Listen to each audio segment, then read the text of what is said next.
everyone, this is Pratiksha here. Welcome to my channel, and today I'm going to show you how to complete this Easter egg that we've made in the video before. So in the video before, we have made this basic Easter egg shape, oval shape with puff stitches in 2 colors. Now if you want, you can make this in 1 color or 2 colors. But in order to assemble this in today's video, you need 2 of these. We're going to learn how to make and assemble them. So I need one of them to be in this shape and the other to be in the same shape, but this one will have this loop already attached to it. So let's make the loop. So continue making another one in the same, but when you finish it off after your slip stitch, we are now going to make the loop on top. So for that, we are going to continue using obviously the same crochet hook that we were using before, which was a 6mm crochet hook with a chunky yarn, and we're going to make 15 chains.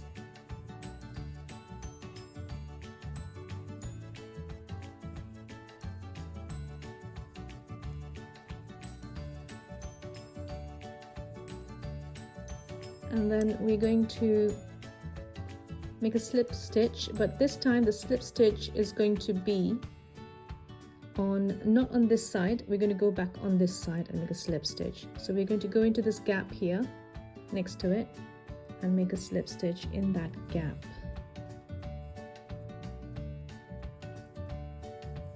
And make a chain 1, and then we're going to cut this yarn. And we're going to tighten this section here, and we're going to then sew this end in. And we've got this loop, so we've got 2 oval shapes, one without the loop, just the oval shape, and one with the loop. And now to assemble these 2, we are not going to use a crochet hook, we are just going to use our tapestry needle. So for that, we're just going to grab a bit of our yarn from the storm cloud color, so the color that I've used on the outside, and just going to get some of the yarn cut, quite a long tail but not very long, and then I'm going to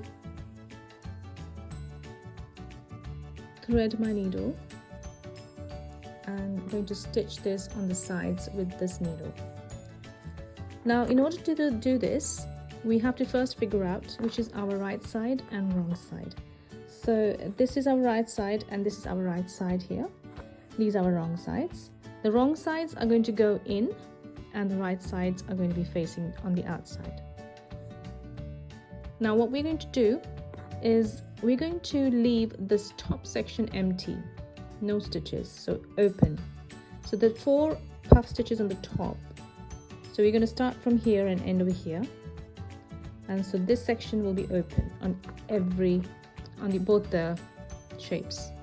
So on this side you have this shape, so you've got these 4. So I'm going to leave these 4. So I'm just going to align these together, and I'm going to figure out where I'm going to start. So I'm going to start from here, and I'm just going to go through both my chains and then both my chains here again. And as you can see, I am doing it from here, so I'm going to start all the way around from here, go like this, and then I'm going to finish off here. So I'm just going to go in and out like this,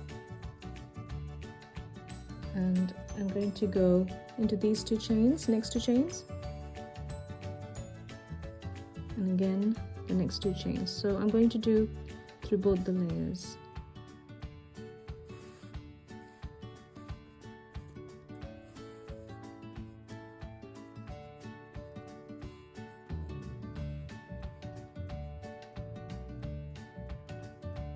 I'm going to carry on doing this till I get to the other side.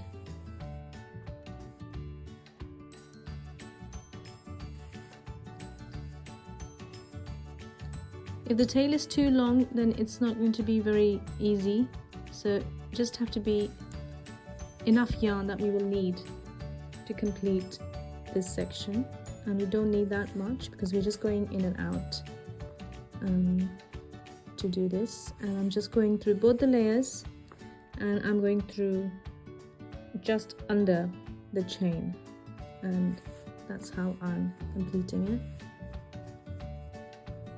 So you can see I've left this much open on the top so that we can put our eggs in.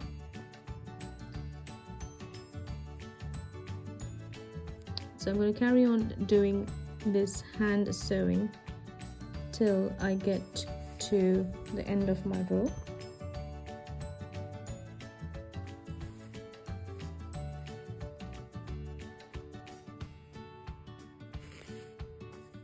Now you can do it like a slip stitch as well, but I do prefer doing this method because it creates a nice neat effect, and we don't want to create a very bulky seam, which seems to be the case when you use a double crochet or even a slip stitch. So this is a very neat way of finishing off your seam. And when you get to the other side, make sure you don't sew the top bit because you need to keep it open. Okay, I'm just going to make sure that I'm not over sewing.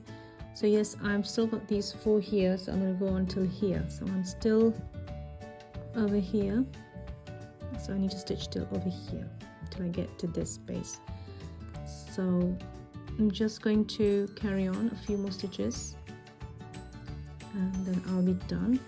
So yes, I'm here now. I'm just going to make my knot here so that I can fasten off my thread.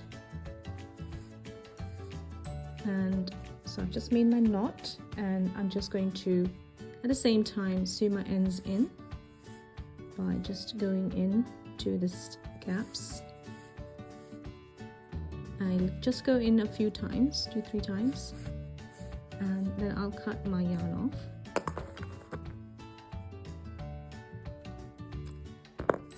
And I still need to complete my other side, which is this one.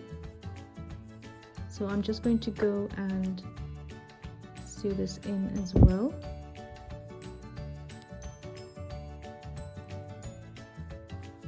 And make a knot before I cut my yarn. I'm going to go in and sew my ends in because I don't want it to be, yes, I want it to be a bit more hidden and a bit more secure. So just got a tiny bit of yarn to cut, and then I've got to sew the end in for this loop. So I'm just going to sew this in. So for that, I'm just going to go through the loops a few times.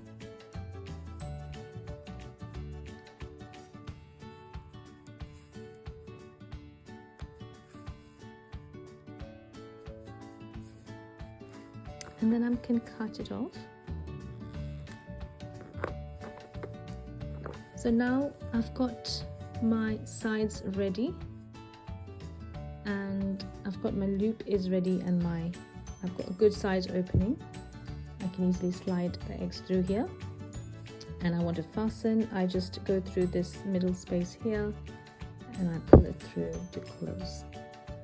This way I've got my lovely Easter egg for my chocolate eggs ready. I hope you enjoy your Easter egg hunt using these lovely little cute Easter egg puff stitch things. Thank you for watching my video, and I hope you enjoy this project.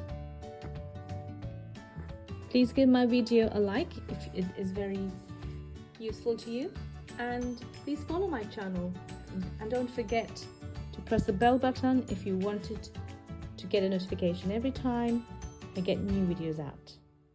Thank you then.